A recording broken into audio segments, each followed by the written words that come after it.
আসসালামু আলাইকুম। বাংলাদেশের বর্তমান রাজনৈতিক পরিস্থিতি নতুন এক মেরুকরণের দিকে যাচ্ছে। আর এই মেরুকরণের মধ্যে আসন্ন নির্বাচন ঘিরে রয়েছে নানা ধরনের আলোচনা। সবকিছুর মধ্যে নতুন এক প্রশ্ন সামনে এসেছে। প্রশ্নটা হলো, আগামী দিনে কে সরকার গঠন করতে পারে?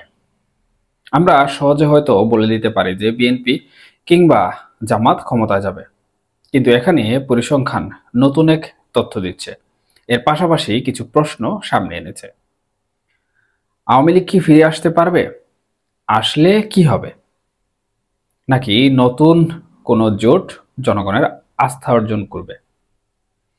প্রথমেই দেখে নেওয়া যাক জনগণ কি ভাবছে। BRAC institute of governance and ডেভেলপমেন্টের একটি সাম্প্রতিক জরিপ আমাদের কিছু গুরুত্বপূর্ণ তথ্য দিয়েছে। এই জরিপ অনুযায়ী 12% মানুষ বিএনপিকে ভোট দেওয়ার পক্ষে, 10.4% জামাতে ইসলামীকে সমর্থন করছে। আওয়ামী লীগের প্রতি সমর্থন 7.3% মানুষের। আর এনসিপির জন্য রয়েছে 2.8% জনসমর্থন। এই জরিপ আপনারা সবাই কম বেশি শুনেছেন বা দেখেছেন। এটা নিয়ে আলোচনাও হয়েছে ব্যাপক। কিন্তু এখানে সবচেয়ে চমকপ্রদ তথ্য হলো 48% মানুষ এখনো সিদ্ধান্ত নেয়নি কাকে ভোট দেবে, এবং 14.4% মানুষ তাদের পছন্দ প্রকাশ করতে চাননি। মানে জনগণের প্রায় 62.5% কোনো প্রকার রাজনৈতিক দলের সঙ্গে নিজেদের সংযুক্ত করেননি। এই নীরব সংখ্যাগরিষ্ঠ কিন্তু বাংলাদেশের রাজনীতির ভবিষ্যৎ নির্ধারণে গুরুত্বপূর্ণ একটি ভূমিকা পালন করতে পারে। আরেকটি গুরুত্বপূর্ণ বিষয় হলো, গত 8 মাসে বা 10 মাসে বিএনপি এবং জামাতের সমর্থন কমেছে। এটা ইঙ্গিত দেয় যে জনগণের মধ্যে প্রথাগত রাজনৈতিক দলগুলোর প্রতি আস্থা কমছে। তাহলে প্রশ্ন হলো, এই শূন্যস্থান কে পূরণ করবে? আওয়ামী লীগের কথা বলতে গেলে জরিপে তাদের সমর্থন মাত্র 7.3%। এটা বোঝায় যে দীর্ঘদিন ক্ষমতায় থাকার পর জনগণের মধ্যে তাদের জনপ্রিয়তা অনেকটাই কমে গেছে। আওয়ামী লীগের সমালোচকরা বলছেন দলটির বিরুদ্ধে স্বৈরাচারী শাসন, দুর্নীতি এবং জনগণের সঙ্গে দূরত্ব সৃষ্টির অভিযোগ রয়েছে। এই পরিস্থিতিতে দলটির পক্ষে জনগণের আস্থা ফিরিয়ে আনা একটি বড় চ্যালেঞ্জ হয়ে দাঁড়িয়েছে। তবে আওয়ামী লীগের শক্তিশালী সাংগঠনিক কাঠামো এবং তৃণমূল পর্যায়ে তাদের নেটওয়ার্ক এখনও তাদের একটি প্রতিযোগী শক্তি হিসাবে টিকিয়ে রেখেছে। কিন্তু জনমতের এই নিম্নমুখী প্রবণতা এবং নতুন জোটের উত্থানের সম্ভাবনা তাদের জন্য বড় বাধা হয়ে দাঁড়াতে পারে। তবে এখানে একটি পজিটিভ দিক রয়েছে, আর সেটি হচ্ছে বিএনপি জামাতের বর্তমান অবস্থান। অন্তর্বর্তীকালীন সরকারের ক্ষমতা গ্রহণের পর তাদের নানামুখী ব্যর্থতা আওয়ামী লীগের পক্ষে জনমত গঠনে ব্যাপক সহায়তা করছে। বিএনপি এবং জামাতের কথা যদি বলি, তাহলে জরিপে দেখা যাচ্ছে বিএনপি এবং জামাতের সমর্থন কমছে। বিশেষ করে বিএনপির অভ্যন্তরীণ কৌশল নিয়ে আলোচনা হচ্ছে। তারেক রহমানের নেতৃত্বে দলটি সামাজিক সংঘাতকে অভ্যন্তরীণ করার চেষ্টা করছে বলে অভিযোগ উঠেছে। উদাহরণস্বরূপ, আওয়ামী লীগকে নিষিদ্ধ করার মতো বিতর্কিত বিষয় নিয়ে দলের মধ্যে বিভেদ সৃষ্টি করা হচ্ছে। এই কৌশলটি দলের ঐক্য এবং জনগণের আস্থার জন্য ক্ষতিকর হতে পারে।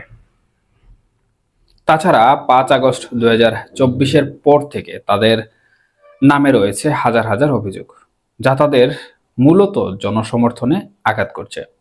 ভয়ভীতি বাড়ছে জনগণের মধ্যে। জামাতের ক্ষেত্রেও একই ধরনের সমস্যা। তাদের সমর্থন 10.4% হলেও জনগণের একটি বড় অংশ তাদের রাজনৈতিক এজেন্ডার সঙ্গে একমত নয়। ফলে এই দুই দলের কোনোটি পরবর্তী সরকার গঠনের জন্য জনগণের ব্যাপক সমর্থন পাওয়ার কোনো সম্ভাবনা নেই বা একদমই কম। যদি এনসিপির কথা বলি, তবে তাদের অবস্থা ব্যাপক বেহাল। বিপ্লব পরবর্তী রাজনৈতিক দল, অভ্যন্তরীণ কুন্দল, চাঁদাবাজি, দুর্নীতি এবং অপরিপক্ক রাজনৈতিক অবস্থানের কারণে বলা চলে জনগণের কাছে গ্রহণযোগ্যতা পেতে পেতে হারিয়ে ফেলেছে। তাহলে এখন প্রশ্ন হলো, যদি বিএনপি, জামাত বা এনসিপি কেউই নয়, তাহলে কে? জরিপে দেখা গেছে 62.5% মানুষ এখনো কোনো দলের সঙ্গে নিজেদের সংযুক্ত করেননি। কিন্তু কেন তারা নিজেদের আড়াল করেছেন এর পেছনের কারণ খুবই গুরুত্বপূর্ণ। এখানে আওয়ামী লীগের প্রসঙ্গে বলা কিছু কথা ব্যাপক প্রভাব ফেলছে। যেমন আওয়ামী লীগ আমলের উন্নতি, আওয়ামী লীগ পতনের পর বিএনপি, জামাত, এনসিপির ক্ষমতা ঘিরে লড়াই এবং নানা ধরনের অনিয়মের অভিযোগ। অনেকে এখানে বলছেন যা আওয়ামী লীগ আমলকেও হার মানিয়েছে 1 বছরের মধ্যে। অন্তর্বর্তীকালীন সরকারের ব্যর্থতা এবং আওয়ামী লীগ আমলের সময়ের মধ্যে যে তুলনা কাজ করে তার বিষয়টিও ফেলে দেওয়া যাবে না। অর্থাৎ বলা যায় যারা ভোট দেবার সিদ্ধান্ত নেননি তারা হয়তো ভাবছেন আওয়ামী লীগ নির্বাচনে আসতে পারবে না, সেই হিসাবে ভোট দিব না। অর্থাৎ আওয়ামী লীগের সমর্থকের বড় একটি অংশ এই অনিশ্চয়তা আছেন বর্তমানে। আরেক পক্ষ আছেন যারা আওয়ামী লীগের নয়, কিন্তু বর্তমানের এই পরিস্থিতিকে আওয়ামী লীগ থেকেও খারাপ ভেবে তারাও সিদ্ধান্তহীন হয়ে বসে আছেন বা নীরব ভূমিকা পালন করছেন। তাহলে বোঝা যায় সার্বিক বিষয়গুলো আওয়ামী লীগের পক্ষে হলেও কিছুটা সমর্থন দিচ্ছে ভোটের মাঠে। তবে যেহেতু আওয়ামী লীগ নিষিদ্ধ, নির্বাচনে আসার বিষয় অনিশ্চিত, সেই হিসাবে এখানে অন্য একটি নতুন শক্তির অপেক্ষায় রয়েছে জনগণ। এই নীরব সংখ্যাগরিষ্ঠ জনগণের প্রতিনিধিত্ব করার জন্য একটি নতুন রাজনৈতিক জোটের উত্থান হয়ে যেতে পারে, যা এই পুরাতন দলগুলোর প্রতি জনগণের অনীহার সুযোগ নিয়ে দেশের রাজনৈতিক ভূমিতে নিজেদের ক্ষমতা পাকাপোক্ত করে ফেলতে পারে। এই জোট গঠিত হতে পারে কিছু মূল বিষয়ের উপর ভিত্তি করে, যেমন জাতীয় সার্বভৌমত্ব রক্ষা, রাজনৈতিক দলগুলোর একক আধিপত্য অবসান, একটি ন্যায্য ও ন্যায়সঙ্গত বাংলাদেশ প্রতিষ্ঠা। এই জোটের নেতৃত্বে এমন একজন ব্যক্তি আসতে পারেন যিনি রাজনীতিতে প্রবেশে প্রাথমিকভাবে অনিচ্ছুক। ইতিহাসে আমরা দেখেছি লুসিয়াস, জর্জ ওয়াশিংটন, হুসেন শহীদ সোহরাওয়ার্দীর মতো ব্যক্তিরা তাদের অনিচ্ছা সত্ত্বেও জনগণের আহ্বানে নেতৃত্ব দিয়েছেন। এই ধরনের একজন নেতা এই নতুন জোটকে নেতৃত্ব দিতে পারেন বলে ধারণা করছেন অনেক অ্যাক্টিভিস্ট। তাহলে বাংলাদেশের রাজনৈতিক ভবিষ্যৎ কোন দিকে যাবে? আওয়ামী লীগের শক্তিশালী সাংগঠনিক কাঠামো থাকলেও জনমত খুব একটা তাদের পক্ষে নেই বর্তমানে। বিএনপি এবং জামাতের সমর্থন কমছে এবং তাদের অভ্যন্তরীণ দুর্বলতা তাদের জন্য বড় চ্যালেঞ্জ। অন্যদিকে নতুন একটি জোট যারা জনগণের মূল সমস্যাগুলো সমাধানে কাজ করবে, তারা জনগণের আস্থা অর্জন করতে পারে। এই নতুন জোট কি সত্যি উঠে আসবে? আর তাদের নেতৃত্বে কে থাকবেন? এই প্রশ্নের উত্তর সময়ই বলে দেবে। আপনার মতামত কি?